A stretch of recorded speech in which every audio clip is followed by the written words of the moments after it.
This is Scott Rosenbaum, executive producer and showrunner of V on ABC, and you're watching the TV Writer Podcast. Hosted by Gray Jones, the TV Writer Podcast is brought to you by Script Magazine and ScriptMag.com, the leading source for script writing information in print and on the web, and by Final Draft script writing software, the entertainment industry standard for script writing worldwide. This is Gray, and I want to welcome you to the TV Writer Podcast, partner of Script Magazine, for Monday, January 3rd, 2011. And we are hitting the ground running with an interview with executive producer and showrunner of V on ABC, Scott Rosenbaum. He actually was with me earlier when he had already left Chuck to go on to be executive producer of V, and I was lucky enough to catch him in an interview where he spoke about the writing process of season 1 of V. And this interview had aired just before V started to air the first block of his episode, so episode 5 and onward. And so because that was involved in V and his experience in coming in as a showrunner, I thought it would be great to include that in this podcast. And so there's actually 2 interviews with Scott. There's one when he was just starting on V, and then one just as season 2 is about to air, and hopefully it'll give a great perspective of his whole experience in running that show. It's going to be a pretty long episode, and so I'm not going to talk a whole lot here. We're going to go right into that first interview, but let me just say that you've got to watch for the TV Writer Podcast in the next few weeks, because there's a lot of great interviews coming, including a lot of interviews with women TV writers. That's going to be our next section for the next few weeks, talking to a number of women TV writers, and so hopefully that gives you another perspective on TV writing. So we're going to go right in. I want to remind you that you can follow me on Twitter, @GrayJones is my handle. Go to tvwriterpodcast.com to check out the TV Writer Twitter database and other fun stuff. And so thanks for watching, and definitely check out Script Magazine at scriptmag.com. There's lots of stuff always there, and let's get right to it.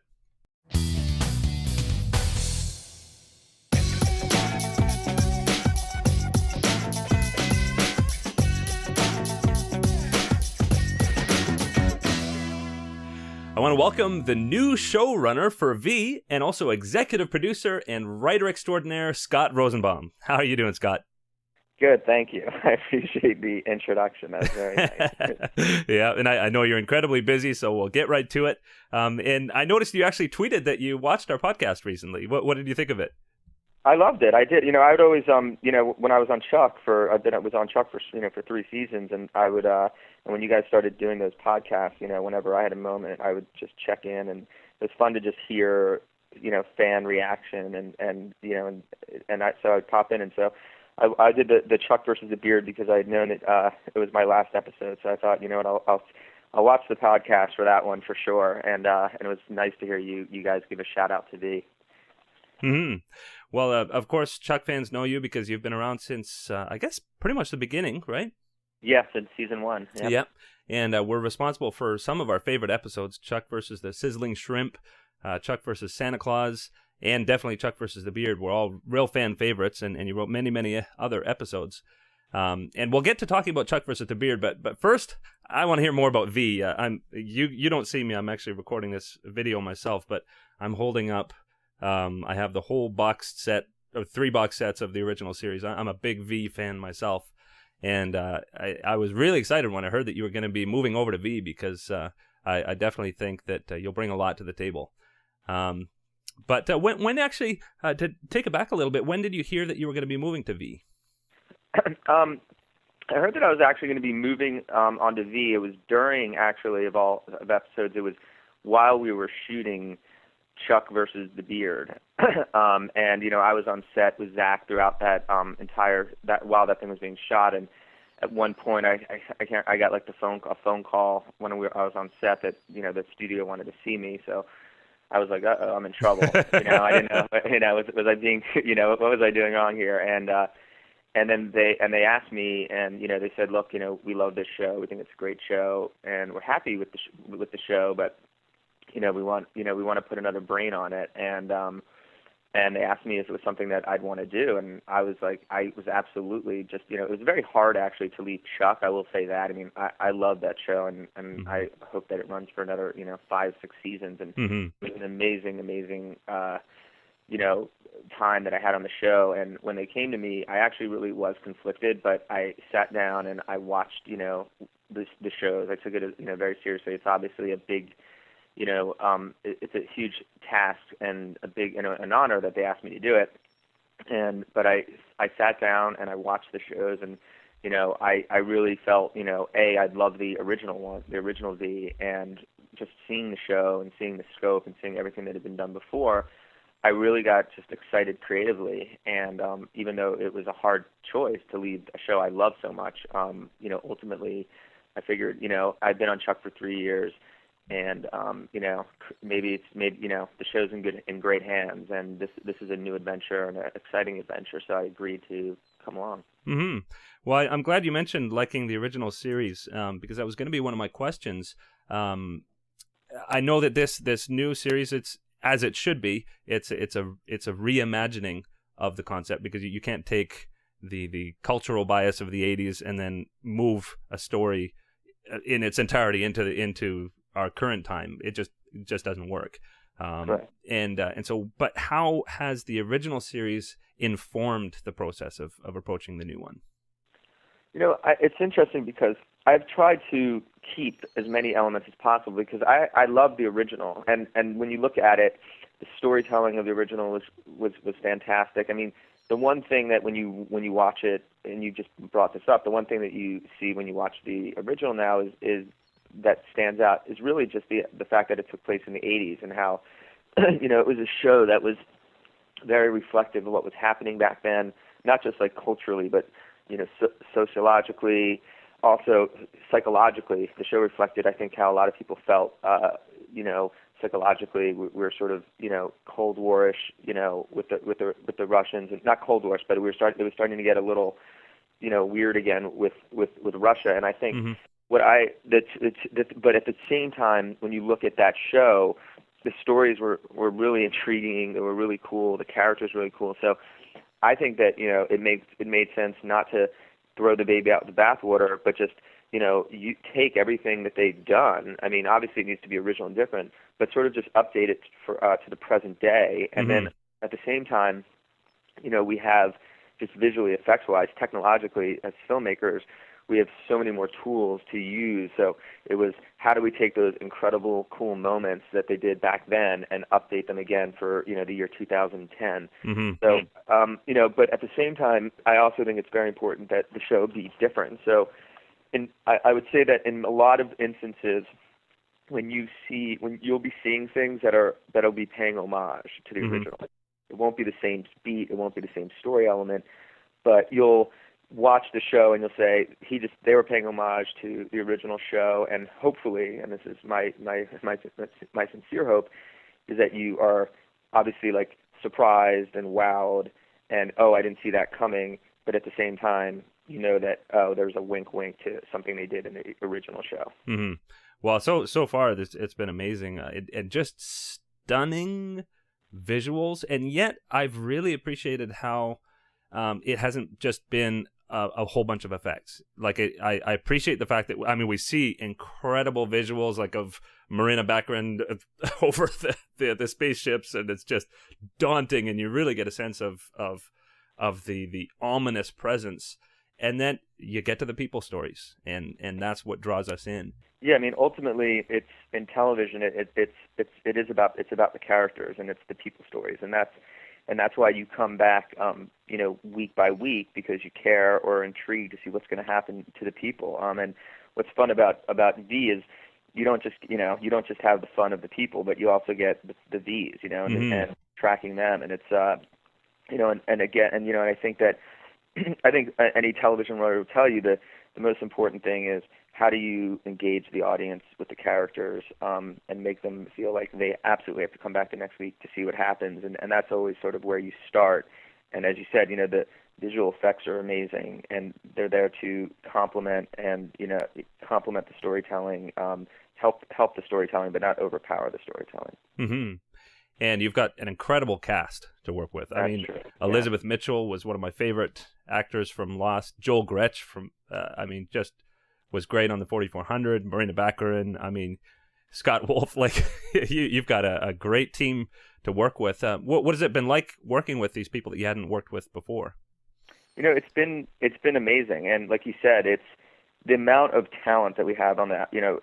With the actors is just, it's amazing, and what's really the battle becomes is servicing all of them, because they're all so good, and you want to see them on the screen all the time, and it becomes about, you just wish the shows could be 2 hours long so that you could have everyone have a huge story. And so the trick has been, because really what works best, it works well when they're all together, or certainly when their stories are affecting each other. So because it's such a talented cast, and because they all sort of just shine when they're on camera, I've tried to, in the storytelling, tell stories and figure out the way to tell stories so that they can all sort of be bouncing off of each other in some way, shape, or form, so that so it's not a Chad story, for instance. It's not entirely 100% disconnected, say, from an Erica, or like an Elizabeth story, or the Fifth Column story, and vice versa. How do we keep our resistance fighters, Morris and Elizabeth and Joel? How do we keep them connected to the Anna story, the visitor story too? So that was one of the things that spent a lot of time on before we started up again, and mapping out the remaining 10 episodes or 8 episodes that will air, to be able to keep all these characters sort of in the same box, in the same sandbox for as much as possible. And so now you've had a lot of experience on the Shield with these really, lots of action but really dramatic situations. Then you've got action and drama and intrigue from Chuck. But there's another part of your skill set, which is comedy and lightness.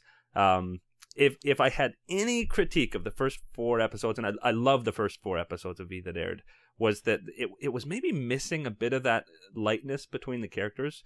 Are you bringing any of that in? Yes, I absolutely am. One of the first things I did was, because I didn't want to entirely shift who the ensemble was based on the first 4, and suddenly you have one person is cracking jokes. I introduced a character who is probably the least likely person that you would think would give you comedic relief based on who he is, but he's a guy who sort of does come in now, and because of this one character, and because of his sort of point of view on the world, and the idea that there are visitors, that look like lizards underneath, he sort of is a character that I think's allowed us to infuse humor back into the show, or at least try to accentuate it, because at least it comes organically from him, and it allows the other characters to, it'll never be laugh out loud, Chuck type comedy. Yeah. But there definitely will be laughs, and there's definitely a sense of a gallows humor that I think has been infused, which has really been helpful. And he's a real fun character, and he's a really interesting character, and I think everyone's going to be really enjoy watching him. Oh, I can't wait. That sounds great. Yeah. And even in any war film, you've always got that gallows humor, that element of humor that people use to diffuse highly emotional situations. So I think that'll be great. Now we do have to move on to Chuck soon, but my last question about V is what is the thing that has you most excited about what's to come in the next 8 episodes? I think what's most exciting for me is what these episodes are building to, is that I think that I really, and the writers, and along with myself, and certainly the actors, we found, I think, ways to really tap in emotionally to who they are and the situation that they're in. And you'll see, I think, that as these episodes start to play, you're going to really, really start to care about them a lot, and you're going to understand when they're in pain, you're going to understand their pain. When they want something and they can't get it, I think you're going to yearn for them to get what they want. And that element of it is something that I think is very satisfying. And then the other thing that I'm very excited for is for people, and I can't give away spoilers, but one of the things that I really wanted to continue to do and add into was have those oh my God moments, those, as we remember from the original, probably the two most recognizable ones just off the top of my head would have been obviously when Jane Badler eats her first rodent, but also when Mark Singer has the fight with the V, and we sort of for the first time see what the V looks like underneath human skin. And one of the things that I really enjoy, and just as a storyteller and sort of a horror action sci-fi fan, are those great wow, oh my God, did that just happen moments. And I've tried to pepper as many as I possibly could in every single episode, and I think you'll certainly, after you watch the first episode, know exactly what I'm talking about. Well, that's great. I urge Chuck fans, and the reason I wanted to have you on the podcast was I do feel that Chuck fans are going to get a lot out of V, and I think that it's not an accident that the studio would tap you to come and work on the show, because I think that there is a transportable skill set there that I really, really look forward to seeing. So it's on Tuesdays, starting this Tuesday, March 30th at 10 p.m., 10:02 p.m., I guess, this Tuesday. And that's the time slot for the next 8 episodes? That's correct. So it'll be airing right after Lost. Perfect. Well, can't wait to see it. But on to Chuck versus the Beard. We'll talk a little bit about that. As we mentioned on the podcast, most fans are considering this one of their top 5 episodes for the entire series. And it had everything. Great comedy, drama, action, and Morgan finding out Chuck's secret. And actually, I really appreciate you bringing up that you didn't even find out yet that you're going on to V until after this had started shooting, because a lot of people had said that when you heard you were going on V, you put everything into this episode. And I think it's to your credit that this great episode came before you heard about that transition. But how did you approach the balance between, you had so many elements in that episode. How did you approach the balance between everything that was going on? Well, what's also sort of interesting about that episode too is one of the things I was sort of tasked with, and this is sort of something that sometimes fans aren't completely aware of, but when you do 22 episodes of a show, inevitably one of the things that you need to do just to make it producible is you need to have what we call bottle episodes. And by that, what that means is, and usually you have about 2 per season, and actually almost every TV show does do this in some way, shape, or form. Mm-hmm. The idea behind it is that you have to use your home sets as much as humanly possible, and you also, which means you can't be out and about as much. So if a normal episode, say, had 3 days of shooting on location, you may only be able to shoot 1 day on location, mm-hmm. or 1.5 days, and you have to then have the episode take place mostly in your set. So mm-hmm. one of the challenges already right off the top was okay, this is going to be a bottle episode, and how do you make a bottle episode?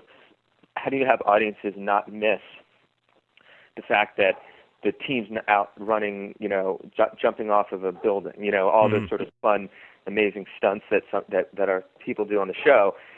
So from immediately, the first thing you sort of approach it is, okay, well, for this, then what's going to replace that just needs to be a really strong emotional story for the characters, and also, that also means the big moments, the oh my God moments, need to be not effects driven, not action driven, but story and character driven. So this sort of episode, being that it was a bottle episode, it made sense, okay, well, what are the tools that we have to tell this story? And it just felt, what are the most powerful dynamics? We've been doing a lot of Chuck Sarah stuff. It felt like, let's dive into, we always sort of joke about like the bromance between Morgan and Chuck, and this seemed like the perfect opportunity to make it a heavy, a la Chuck versus the best friend, Chuck Morgan story. So that's kind of, once that, and obviously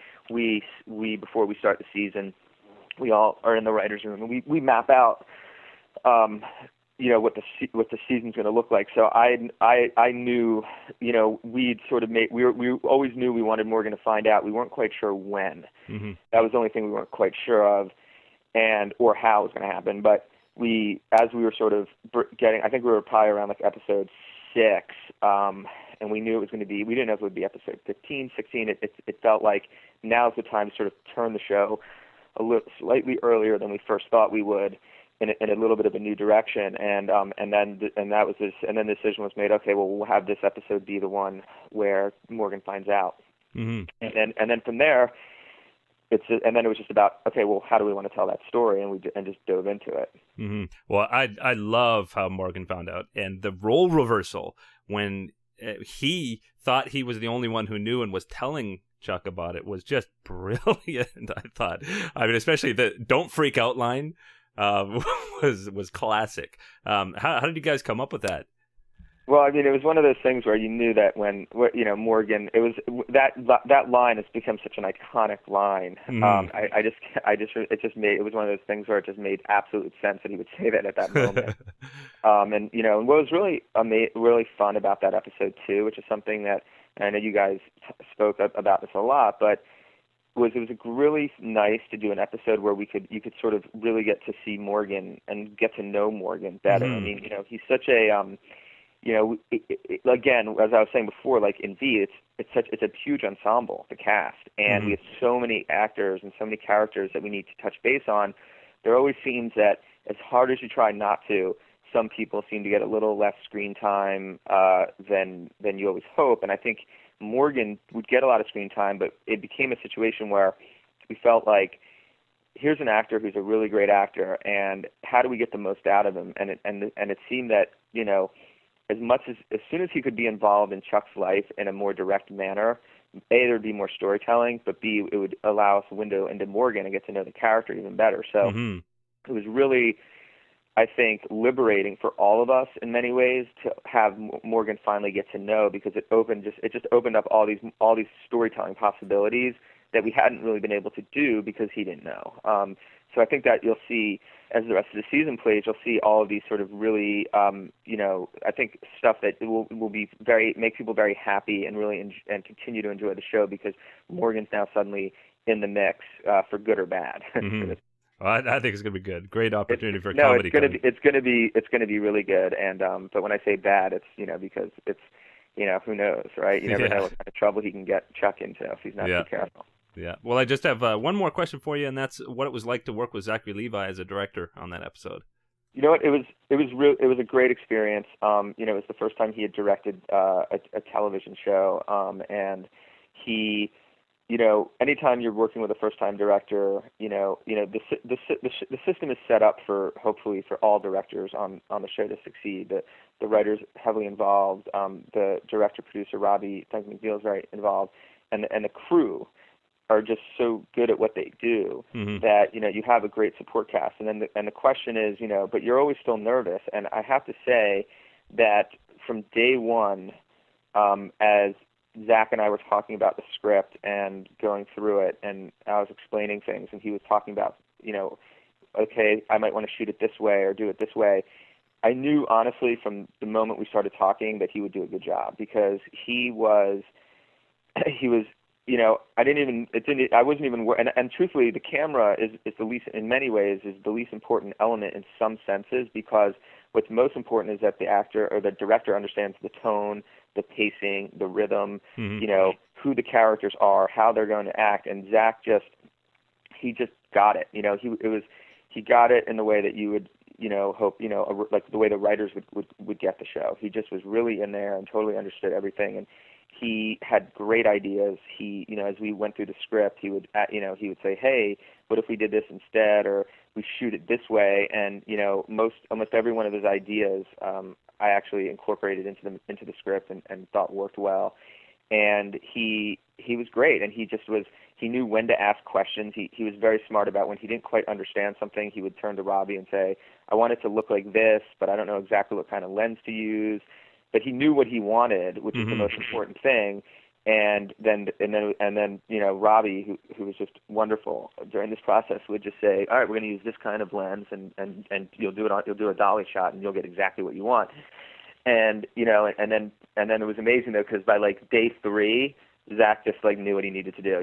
He just was like, he's a really smart guy, and he just picked everything up so quickly, and he just was. We were there sort of, helping him in the beginning, but by like day 3, I was like, all right, I'm not needed here anymore. This kid, this kid knows what he's doing, and I think everyone really felt that way, and that was, it was not a struggle, which he was a natural at it, and it was a pleasure also, truthfully, working with a director who understood the show so much, because when that happens, you sometimes when directors come in, they don't quite understand the characters, and they might start in a place where you don't want to be, and then you have to say, whoa, this isn't where I want to start, and maybe or this is tonally off, and so you spent like 2 takes on something that just going to get thrown out, and where it was Zach, it was like take 1, you were right on the money, and that's I think also why I think you saw some of those performances were as good as they were, was because Zach knew where the scene needed to begin, and starting from take 1, it wasn't about finding the scene as much.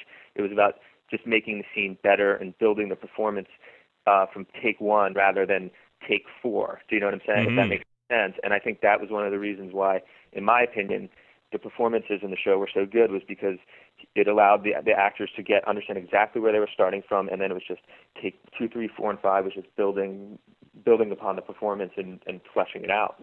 Mm-hmm.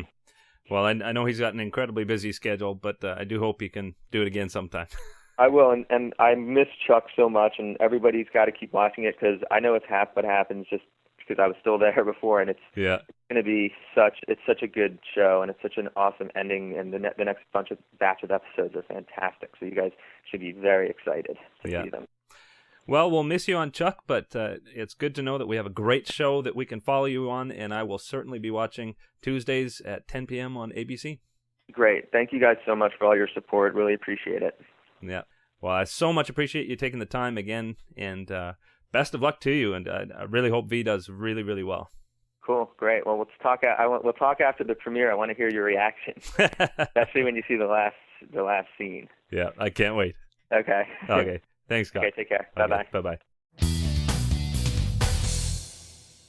And so that was my first interview with executive producer and showrunner of V on ABC, Scott Rosenbaum. And this next interview is just before season 2 airs, just taped with him over the break, the holiday break, and I hope you're going to enjoy it. Here we go. Well, I have the privilege of talking again with Scott Rosenbaum, executive producer and showrunner of one of my favorite shows, V on ABC. And this is just as we're about to enter the 2nd season. How are you doing, Scott? I'm doing great, Gray. Thank you for having me. Yeah. So just to orient you, because I'm not sure if you remember everything that we talked about in our last interview, but we talked last when the first season of V, or rather not the first season, but your episodes were just about to air. So in the previous interview, we covered everything about how you got started, how you moved on to Chuck, and then how you moved on to V. So we'll assume everybody has seen that and just roll right on into to sort of after that point. So what do you think about season 1, and particularly after you took over and then saw those episodes play out? What was your experience in season 1? Well, season 1, and you and I, for the audience, we spoke a little bit before. One of the things I think with season 1 was coming into the show as the new showrunner and sort of taking over the reins. There was a lot of things that I thought worked really well about the show, but there was a lot of things about the show that were, in terms of the way the stories were being told, and the tone and style and pace were a lot different than I sort of wanted the show to be. And one of the things that would have been awkward would be to just sort of immediately jump in and completely change a show. It can be a little sort of abrupt and disconcerting. So what I try to do is slowly smooth my way through to get it where I wanted to be. And although I'm very proud of all the things that we did in season 1, I sort of feel the show became closer to the vision I had for the show really in the last 2 to 3 episodes. You know, one of the things that was very important for me that I wanted to do, because I always believed that the show was this, at the core of what the show was, on a very personal level. It was a war. It was a battle between two mothers, and it was Anna on one end, and it was Erica on the other end. And Anna is sort of the mother of all visitors, and Erica is the mother of all humans, and it was sort of this battle between them to sort of save their children. And one of the things that was sort of a little hamstrung for me is, the network didn't want Anna and Erica to meet too early. That was something that I had sort of disagreed with and thought was absolutely essential that they meet early. Yeah. But again, I was sort of the new showrunner, and I think it was something that they were afraid of. But ultimately, I kept pushing, and we finally got them to meet. And I think as for those who have watched the show, I think I can speak pretty clearly. I think most people probably get, once those two started getting closer to meeting each other and actually met each other, the storytelling just became much richer and more dynamic. And then, and so by the end of by the time I started season 2, they had met. There had been some conflict. Obviously, Erica destroyed her soldier eggs.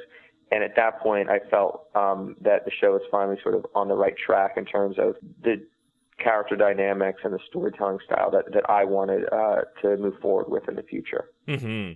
Oh, I love it. And just so the audience knows, and I really appreciate you doing that, Scott sent me the screeners for episode 1 through 3 of the second season. And we'll get to that in a little bit, but the mother dynamic just explodes. And I love it. I love it. And so you got through season 1, and particularly got your hero and your villain finally meeting each other. And so what was involved in brainstorming and planning season 2? How much time did you guys have for that? Well, it was interesting because I didn't have that much time. What happened was, because of the hiatuses, the show did 4, then it went off the air. By the time I took over, and then by the time I had wrapped the last episode of season 1, we were right near May and getting very close to the time when when the networks need to figure out what shows they were going to pick up. My staff had wrapped after the 9th episode after the midway through the 10th episode. So, I got a draft of 10. And then I sort of took 10 and 11 from that point on. And then by the time 11 was finished, Warner Brothers came to me and said, "Okay, here's the deal. We're a bubble show. Flash Forward's a bubble show. There's a couple other bubble shows. You've got about a week or 2 weeks to figure out what season 2 is and knock the socks off of ABC, because that will basically you're going in to pitch what season 2 is going to be." And I was like, okay, whatever I got to do, I'll do. And I just looked myself in the mirror and was like, all right, well, I'm going to go in and I'm going to come up with what I think is the most interesting version of season 2, so that they pick us over all the other shows. Mm-hmm. And I locked myself in my office for about a week and a half. Wow. Came up with what I thought season 2 was going to be. I pitched it to Warner Brothers. The executives at Warner Brothers were sort of, at that point, were kind of like my writing staff, because I didn't have a writing staff. And they, I bounced stuff off of them, and they told me what they liked, what they thought I could work on. And from that point, they were my sort of sounding board. And then I took sort of bare notes and thoughts, came up with the full pitch, went in and pitched it to ABC. And frankly, almost everything I pitched them and that I had come up with made it into the show. In fact, almost everything did in season 2. And luckily, I think, the vividness and the detail of the pitch is, I think, what got the show picked up for a second season over some of the other bubble shows. Wow. This is something that's interesting, is this is something that I had to do before, because being on Chuck, for the first 3 seasons, we were always a bubble show. And at the end of each season, Josh and Chris would grab us and be like, okay, guys, like, we're a bubble show. We need to go in. We could wait until next season to pitch, but let's go knock their socks off. And what we would do is we would figure out the next season before the previous season, as much as we could, so that when we went into NBC and they heard what the next season was going to be like, at least creatively, they'd be very excited, because we always knew that it was, on ratings-wise, the show was on the fence. Mm-hmm. We knew the one thing that we had going for us was that, on Chuck at least, was that we could have a strong, if we had a good, strong creative vision, they would at least be happy with that. And so, using sort of that experience I had from Chuck in coming up with the next season pitch, I just sort of applied that on V and went in guns blazing. And so what happened was, and I can sort of expand on the question, is then I hired a writing staff. I made a lot of changes in between seasons. And when my writing staff came in, like sort of on day one, I sent them, it was like 14 pages is what it was. And I sent that document to all the writers before they came in for their first day and said, this is what I came up with for season 2. It doesn't have to be written in stone. Assume nothing's written in stone. I knew in my mind that there were certain things that I was going to do no matter what, but I wanted the writers to have something to work off of and tweak. Yeah. And then the writers came in and we spent about 2-3 weeks going over what I had, tweaking, changing, and then coming up with some of like sort of the outlines for basically the first 6 episodes. And then and then we sort of sent those into the network. And then once the network approved those, then we got into sort of the day-to-day breaking of the episodes. Well, that's a fascinating look behind the curtain, because I know from the perspective of most fans, I mean, particularly with our experience on Chuck, there was the attitude that if we rally enough and if we prove to the network that the fans are there, then they'll renew the show. And yet, if they're not excited about the creative vision of it, it doesn't really matter what the fans would do, if I'm reading you correctly. Well, yes and no. I will say this. I think actually let me go back. I think the most important thing to the networks is if people are going to watch the show. If the networks had to choose, and this is an economic thing too, and I'm not saying that the network executives are happy about this, but the bottom line is in television is actually quite the opposite. You could have the worst rated show, worst reviewed show in the world. It could be an absolute dog, and if everybody in America is watching it, that show's going to get picked up. Yeah. Then you could have the most brilliantly written show in the world. The critics love it. If nobody's watching, it won't get picked up. Now, where Chuck, those are the two extremes, though, that I'm giving you. What seems to be happening more and more, which is interesting, is, and this is where critics and fans are very important. I mean, I, for one, those are the two things that I honestly care about so much. Like, I want the critics, because the reality of it is I think for the most part, I said this once years ago, I think a couple years ago to Maureen Ryan, because there was a time about right when The Shield was starting, actually. So we're going about like 9 years, where there weren't as many TV critics. There were TV critics, but there were just a handful, but they weren't as vocal. They were sort of like that. To me, TV critics have become more like the movie critics were 20 years ago, where you had these like famous movie critics that their opinions weighed a lot. Like you would read what like Kenneth Turan on the LA Times said about a movie, and if it was good, you would go watch it. Where now you've got TV critics, there's people like yourself, there's some people that have made a name for themselves like Alan Sepinwall, Maureen Ryan, and some other people, where when they say a show's good, at least for someone like me, I go, hey, I'm going to go watch that. But anyway, it's very interesting. I think that the TV critics have become a really important element in keeping good television shows on the air, because especially with the internet now, you guys can get out there so much, and it can actually help people watch. And in a world now where audiences are shrinking and they're becoming more specialized, every viewer counts. So, for instance, with Chuck, though, it really did make a difference for many reasons. One, the critics liked the show, which made the NBC feel good about the show, because that's a positive. Okay, well, the critics like our show. We get that's a good thing. We like when people like our product, when the critics like our product.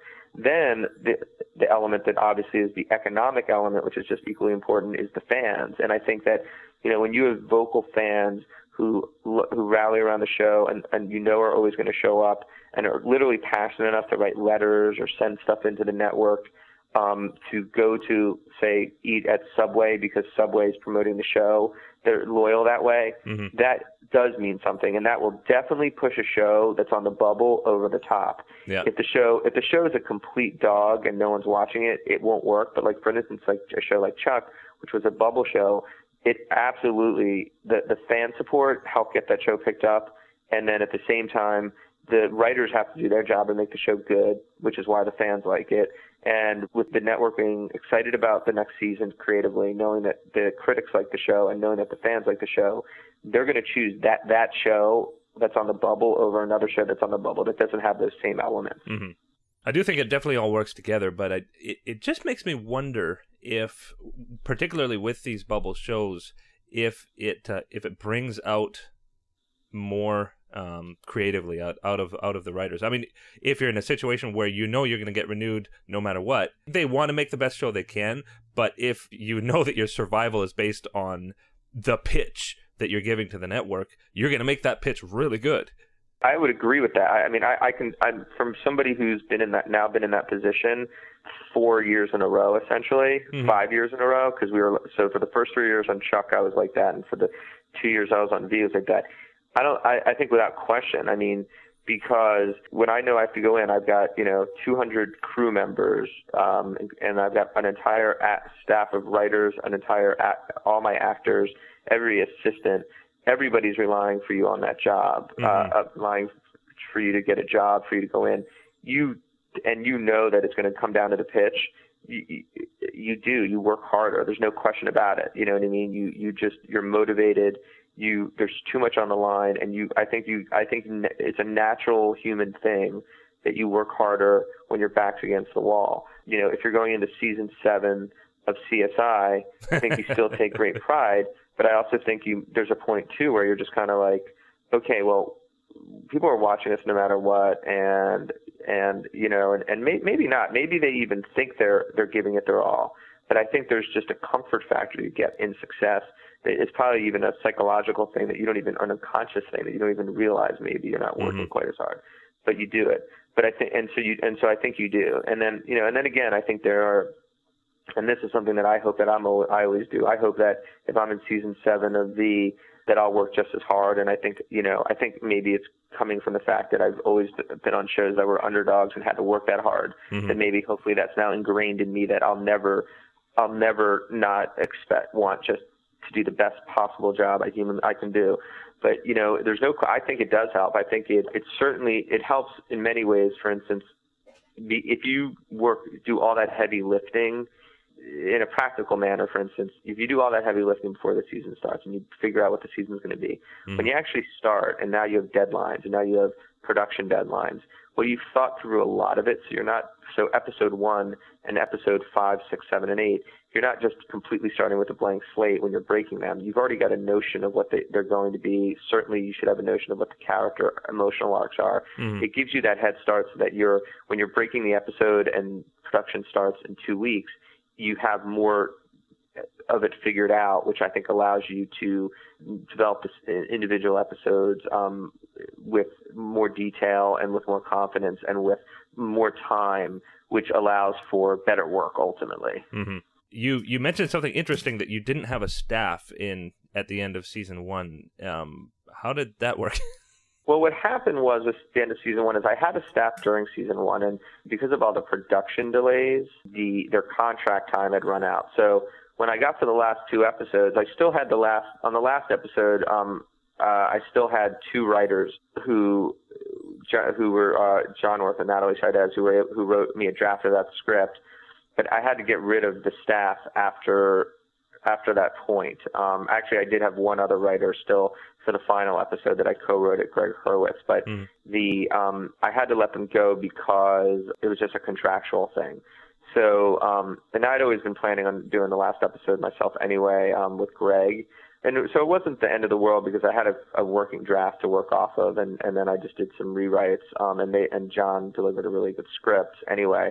But, usually the what would have been sort of helpful is when I was doing the season 2 pitch to still have the staff, which I didn't, which was fine too. I mean, sometimes for me personally anyway, I think I tend to do better.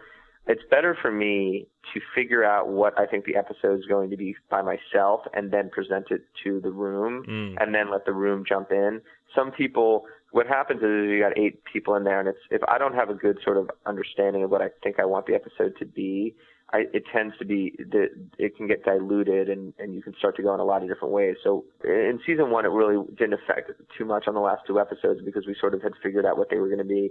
Then going into the pitch for season 2, I think it was a better thing for me anyway because I was able to more purely figure out what I wanted it to be without all the other voices. I was still able to have Warner Brothers be a sounding board for me to hear what I came up with, which was very effective. And, you know, the studio had been so intimately involved in the show because of the nature of the craziness that, you know, the two sort of high executives there, Melinda Hagee and Rebecca Franco, were so involved in the show because of the craziness of it that in many ways they were like able to sort of be like a writing staff for me in terms of hearing it and understanding the show really well, just because again of the craziness. So I was okay. That was okay. I'm sure for them it was a pain, but because they were like, you know, we have other shows we have to work on. But for me, they worked really well as sort of a sounding board in that case to get me through into season 2. Look, at the end of the day, the showrunner's job is most importantly in my mind. This is the way I was sort of trained. Is you're a writer first. I mean, you're an executive and you're all these producing things and you're sort of the CEO of the company. But the most important thing is the writing, and you have to. The best showrunners, in my mind, are in the writer's room from 10 o'clock to 7 o'clock, breaking the stories with the writers. And then the time outside of that is what's used for editing, for phone calls, for marketing, for, you know, dealing with actor issues, dealing with all the business elements of it. But you got to make sure you're in that writer's room because the voice of the show, the reason a show is good is because of the writing, usually first and foremost. You know, I mean, it's pretty simple. There's no script. The actors have no words to read. You know, and your job is get the best material out there, get your actors the best scripts possible, get your crew the best scripts possible, and then everything else sort of takes care of itself after that. At least that's what I found. If the writing's not good, you're dead. You're just gone. You know what I mean? That's sort of the philosophy that I've sort of gone about it, that I've tried to use. And it's hard though, because when you're a showrunner, you're pulled out of every 2 seconds there's a phone call from an executive, from the set, from marketing, from promotions, from the editing. You know, everyone's got a million questions and you have to answer all of them before people can move forward. Wow. So it gets very difficult to lock yourself in that room. But, you know, the room is where, you know, the room is where everything starts and you got to be there. Yeah. Well, tell me about the process of hiring. You said a new staff, so there were, I'm guessing, some names still there, but you hired a bunch of new writers for season 2? Yeah. I mean, the two writers from season 1 that sort of became, you know, look, I was going to say too, is any good show, you need a great showrunner, but you got to have great writers. Because especially if you're doing 22 episodes, you know, there's no way, you know, unless you're David Kelly or Aaron Sorkin, and maybe there's a couple others that I can't think of, who are just above and beyond. They're not mortals, you know what I mean? They're like immortals, you know. You need a writing staff, and you need a really good writing staff, and you need to have writers delivering you scripts that are really great, so that hopefully all you're doing is spending, you know, 5 hours doing a rewrite and a pass and cleaning it up. What you don't want, if you start getting into a situation where you're getting scripts that need page 1 rewrites, the show shuts down. You know, what's so essential is finding those writers that you can count on to deliver, you know, the show that you want. And what I like to do is I always hope to try to find writers that are better than me. You know, and there are a lot of them out there. But, you know, it's finding them are hard. But anyway, you know, so what happened after the first season was, first of all, I inherited a staff that was just burned out beyond belief because of the craziness before I even started. But I was able to keep a couple writers who were sort of my go-to writers. One is Gregg Hurwitz, who you probably see his name on a lot of scripts, and he was a guy that he's a novelist and just a great writer and a great story breaker. He's one of my go-to guys. And then also someone whose name you don't see on a lot of the episodes, oddly enough, because he's a guy that I have in the room a lot, and sometimes I needed him to. And he's done a lot of writing, but uncredited. Is Cameron Litvak? Oh yeah, and he's my other sort of go-to guy. Great writer, great story breaker. He's gonna next season. Hopefully there'll be a third season. I want him to write some more because he has written a lot. He's a guy who sometimes I would count on a lot to say, the script's in really, you know, not in great shape. Can you do a quick pass and get it to me so that then I can finish it off? And he was very good at sort of getting the scripts where they needed to be so that I could go in, you know, spend a day on it and finish it off. Those two guys I was able to bring back. And then at that point, there was a couple people moved off. For instance, John Worth, who is a great writer, he got an opportunity to work on The Cape as a showrunner. Oh, okay. And I didn't want to hold him. He's an amazing writer and a great showrunner. And he was he's one of the big reasons too that I even made it to a season 2 was having him there. But he got this opportunity to co-run this. I don't know exactly what it was, but there was the creator of The Cape. I don't think has ever run a show before, and they wanted John to run it with him, teach him how to run a show and run it. And John left to do that. So I sort of lost my number one guy in that sense. So I had to sort of start looking for upper level people to replace him. And that's what I did. I sort of focused on some upper level people that had a lot of experience who could hopefully learn a new show quick. And so, the difficulty of having a new staff in season 2 is no matter how talented the writers are, they still have to learn the show and learn your style and learn your voice and how you break episodes. So there's a learning curve. And so it's always bumpy those first couple episodes until they sort of get it. But once they get it, which they usually do by then, after they've written their first episode, things run a little bit smoothly. So, but we had a nice staff and a good staff, and and I had the experience of having Gregg and Cameron from this previous season, which really helped a lot. And so, who are the new writers? Well, there's a bunch of them. There was a guy named David Rambo, who there was a guy named Hans Tobison. I had Gwen Harker came in; she was good. There was a young writer named Dean Weideman, who wrote a really great script. Probably my favorite script episode of the season is 206 that he wrote.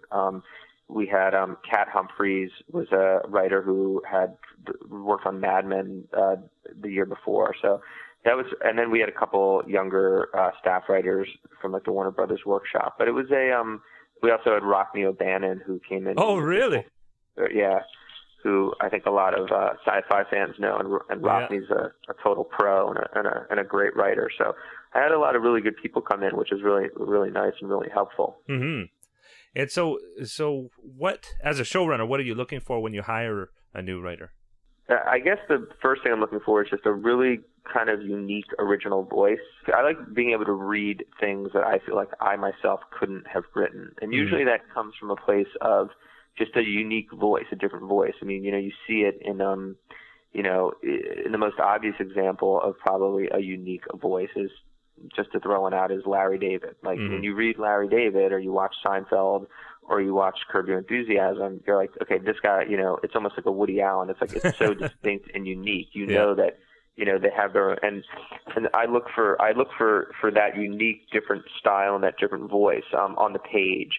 And the other thing you look for on the page too is obviously it's just the basics of smart storytelling, good dialogue, good twists and turns. But usually it's the voice that will pop out for me, because if I find someone who has a good voice, you can usually teach them to do your show, but you can't teach them how to have a voice.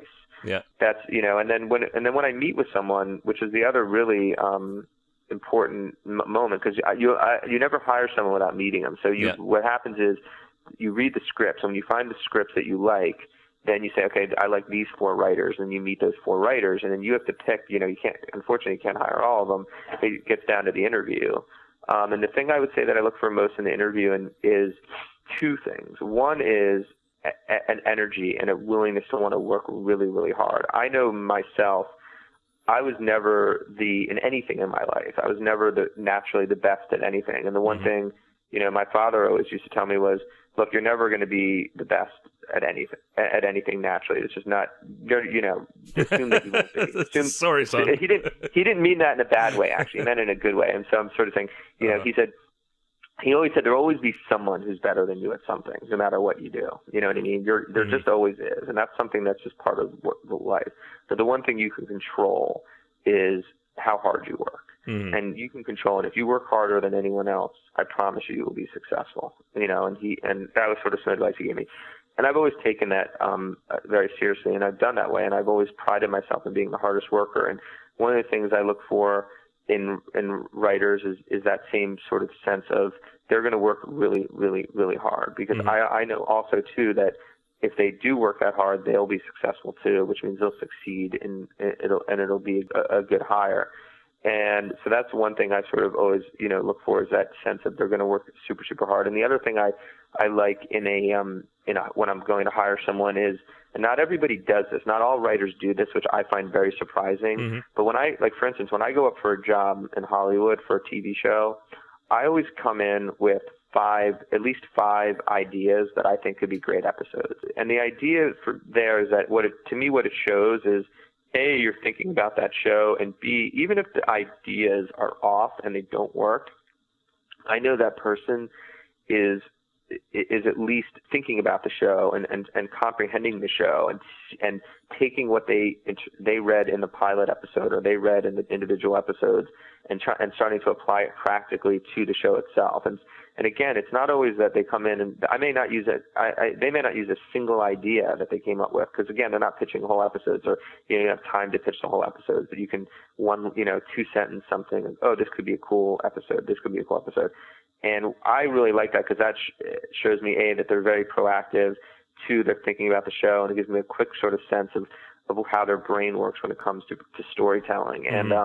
And not a lot of writers do that, but I can tell you this, the ones I hire almost always did that. I don't think I ever hired anyone. The only time you can't really ask someone to do that is if and they should do it anyway, I think, is if they're, such a high level writer. Mm-hmm. Some writers just come in and say, well, my resume speaks for itself. I don't need to pitch any ideas. Mm-hmm. But I like them pitching ideas because it helps me get a sense of their passion for the show, and if they kind of get the show in its pure form. You know certain people are great writers and they're going to be able to deliver, but do they have the right sensibility for the show? Are they passionate about the show? Those are things that I like to sort of see in an interview and feel in an interview, and so that that's sort of my version, or what I look for in hiring. Yeah, well, it's interesting you would say that. I remember seeing an interview with Stephen J. Cannell, and he said, in terms of how he got so many shows off the ground, even from pitching the shows in the first place, was that exact thing: working harder than everybody else, and in particular walking in with 10, 13 different plots so that he could give a vision to the people he was pitching to. So I think preparation is something definitely that people can learn from. Yeah, no, absolutely. I mean, I think there's an old saying, I forget who the quote's from, but it's somebody said, I'm a firm believer in luck, and I've found that the harder I work, the more I have of it. That's great. Yeah, so I think that's true. I do. Yeah. So a little bit more nitty gritty in terms of when writers are submitting work to you. Do you like to read specs or pilots or features, one-act plays? Like, what's your favorite stuff to read? I like to read an original mostly. So if it's a pilot, a spec pilot, a spec feature, a play, those would be my first thing that I would want to read. But I think I think that would be, if I was like giving advice to a writer trying to break in, I would say the first thing you should do is write an original so that you can truly see your voice. Mm-hmm. And then the other thing is either do a second original or pick a show. It's funny because I haven't been, I don't know what now, like for me as a writer, when I'm up for jobs, what people read of mine are my pilots that I've mm-hmm. written. So I'm not sure what quote unquote specs people are reading this day and age. I mean, the last time I was not at the level I was and I didn't have pilots, I remember there were like Sopranos were big and The Shield was big, and maybe we're still writing like a CSIs and stuff like that. I don't know what the new sort of specs are, but pretty much any agent can sort of tell you that. They'll say, hey, the specs, Chuck's a spec, or Madman is a good spec, or Dexter is a good spec. And so I think it's good to have your original piece, which does a couple things. One is it shows your original voice, which is usually important. And then 2, one piece that's based, what they call specs based on shows, where you pick a show that's fairly popular so that the reader gets it and, has some sense of what the show's supposed to be. Mm-hmm. And then you write it, and then the key there is writing it so that it feels like it's an episode of, say, Dexter, but at the same time, your voice, which is unique, shines through. Mm-hmm. I think no matter what, you want to, even when you're writing a version of another show, like a Dexter or a Sopranos or whatever that new spec would be, a Fringe, whatever it is, you still need to make sure that your voice pops through, and because that's what will differentiate it from all the other ones. So if that means if you're Southern or whatever, and you have a Southern point of view in the world, and you're doing, say, let's just say, I'm just randomly picking something up, a Law and Order. Well, then write it so that it's a Law and Order because it takes place in New York, but all the characters are maybe visitors from Georgia, so that your point of view from the South is in that show. So it still feels like you're still writing, say, the main characters the way they're supposed to be written, but your guest characters can be something unique and different, and the reader can learn something about that they didn't already know. Mm-hmm. Cool. Well, I know we're getting long on the time here, and we do have some fan questions, and I know people would kill me if we didn't talk about season 2 a little bit. I know you can't give a lot of spoilers, but I know for me, one of the most exciting things, even coming in without seeing the new episodes, was Jane Badler. Tell me a little bit about, first of all, which came first, Jane Badler or the character that she's playing? Well, the character came first, Diana. I at the end of the season came up with the idea when I was figuring out what season 2 was going to be. I don't know why. I just thought I was like, what is Anna's mother like? I kept thinking about that. Mm-hmm. and I was like, what if, and then it sort of, I started to think, I wanted to give Anna as many obstacles towards her success as possible. And I started thinking about, who on the ship could become an obstacle. And then it sort of got in my head that there was this whole, I was like, what if she, it really just sort of became the mother theme. As I was thinking about the mother theme, I said, well, naturally there's this mother theme running through the entire show. Maybe, why don't I say that instead of Anna's mother being dead, maybe Anna's mother's alive? And as I just sort of sat and thought about it, it all sort of started to, come together and make sense. And so I came up with this whole season arc for her mother character, who she had locked in the ship for reasons which you'll learn as you watch the season. And when I pitched it to Warner Brothers and ABC, they totally loved it. And then it became a sense of, all right, well, who are we going to cast for the role? I just felt like, all right, well, best actress wins. Randomly, I was at the office and I got a phone call. My assistant said, hey, I got a phone call from, I forget who it was. I guess it was her manager or something, saying that Jane Badler was in LA for something and she just wanted to stop by and just say hi. Mm-hmm. So I said, sure, have her come by and say hi.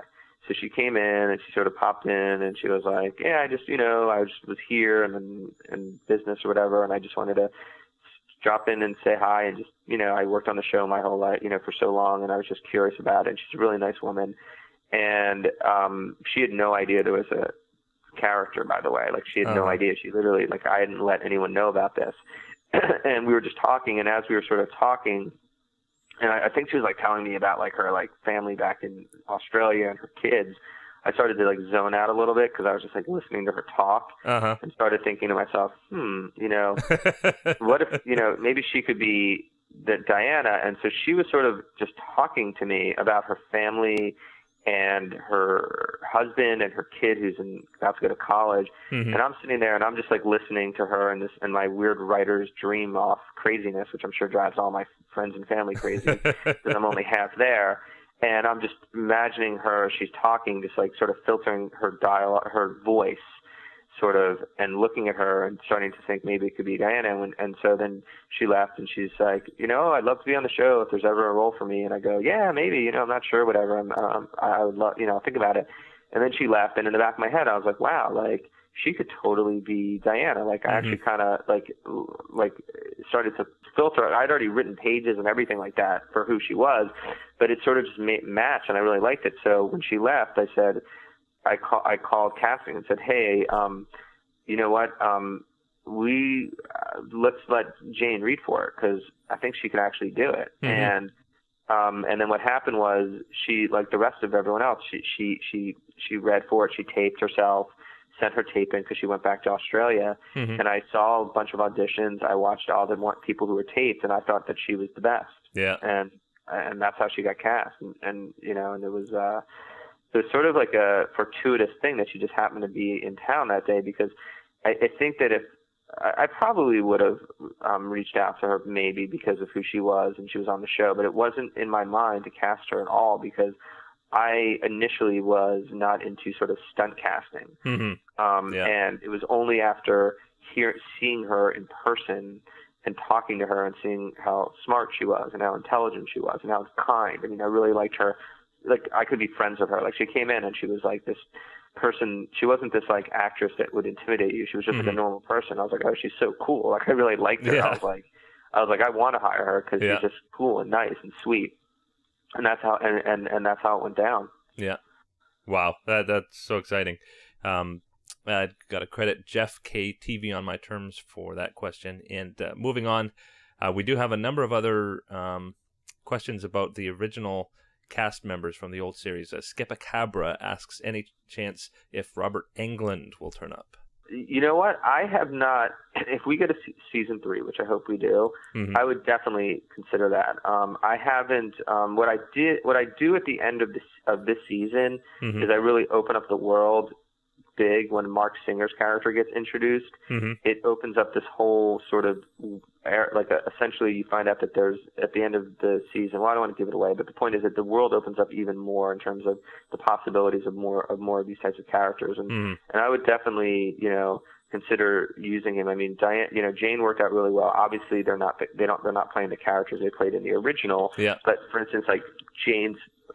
In my opinion, Jane's performance was amazing, and she was so good as Diana. And and hopefully Mark, even in his the couple days that he shot, he was really good, and I really enjoyed him. Oh, he was so iconic in the original one. Yeah, and so I definitely would consider Robert Englund, no question about it. I don't know what he's doing, but maybe next year if I start writing the new episodes, we'll probably reach out to him as well. Yeah. The original had such a great cast. Frank Ashmore and Michael Ironside. Elodie was asking. Yeah, about. They're great. Yeah. And Elodie asks, how will the Lisa and Joshua relationship evolve in season 2? Will Joshua have his memories back in the future? Yeah, well, Joshua's memories are sort of like a ticking clock, which is they are going to come back, and sort of the big question for the season is what will happen first? Will he remember he himself was fifth column, or will he remember he was fifth column but not want to be fifth column? Meaning the memories will come back, and either he's going to remember and he'll become an ally, or he'll remember and he'll become an antagonist. And that's sort of the ticking clock. But his memories will come back. But you have to watch to see which version comes out. Cool. So I don't think we have time for too many more fan questions. Well, let me just throw a couple out. Will John May be back? John May will not be back in season 2, but he may be back in season 3. Okay. And let me just scan through. Yeah, I think that's about all we can cover. And I appreciate us going a little bit long here, and you being so generous with your time. Where can people watch V? This is coming out Monday, January 3rd, and that's very close to another day. Right. Yeah. So the first episode of season 2 will be on January 4th at 9 p.m. on ABC, and will be coming on after No Ordinary Family, with my buddy Michael Chiklis and my friend Ali Adler, who's a writer on the show. Yeah, very, very cool. And now, is it going to be a pretty continuous run of 22 episodes? No, it's not 22 episodes. It's just we only did 10 this year. Oh, you only did 10 this year? Oh, okay. Yeah. I thought you had mentioned 22. No, I was saying that, I think I mentioned 22 in the sense of if you're going to do, I forget what I used the context in, but no, season 2 is, we just did 10, and they will run continuously starting on January 4th. Okay. And you've thrown out the words season 3 a few times. I know that it's very, very early to prognosticate, but what's your feeling like about season 3? My feeling is that I really want to do it because I have so many more stories to tell. I had sort of broken out in almost a 22 episode arc for season 2. We only did 10. I want to do more. I think there's amazing stories left to be told. I'm cautiously optimistic, and I think the bottom line though is I need all of our fans to go out and watch it, because those Nielsen guys sort of determine our fate. So for all of you V fans out there, and you've all been wonderful, please watch January 4th and spread the word. Hopefully you'll enjoy the new season, and people talking about the show gets more people watching the show, and that's what we need. Mm-hmm. I've seen the first few episodes, and they are going on all cylinders. I mean, it's really, really strong, and I hope that you guys get a lot of new viewers and returning viewers. You're missing out if you don't see it. Great, thank you. Wonderful. Well, I know that you're with your family out east right now, and I want to help you get back to them, so we'll wrap things up here. But thank you so much for being with us again, and just best of luck to you. I really, really hope this season goes well in the ratings and that you can get a season 3. I love these stories. Oh, great, yeah. Well, thank you, and it's always a pleasure talking to you and doing these podcasts. I look forward to them. And again, thanks for your support, and you guys, everyone have a happy and healthy New Year. Great. Thanks so much, Scott. You got it. Bye-bye. Bye-bye. And that's a wrap. And I so much appreciate Scott Rosenbaum taking his time. He's just a great guy in person, and he was taking a very deserved break with his family and still took quite a bit of his time to be with us. So I appreciate his generosity, and I can't wait to see season 2 of V and how it plays out. Tuesdays on ABC. Check your local listings. I really, really think you would do well to catch up on season 1 if you haven't already, and watch season 2 of this show. It's a great show. And watch for us next week when we start our Women TV Writer series on Monday. Go to scriptmag.com or tvwriterpodcast.com to get the details. Thanks for watching. Bye-bye. Hosted by Gray Jones, the TV Writer Podcast is brought to you by Script Magazine and scriptmag.com, the leading source for scriptwriting information in print and on the web. And by Final Draft scriptwriting software, the entertainment industry standard for scriptwriting worldwide.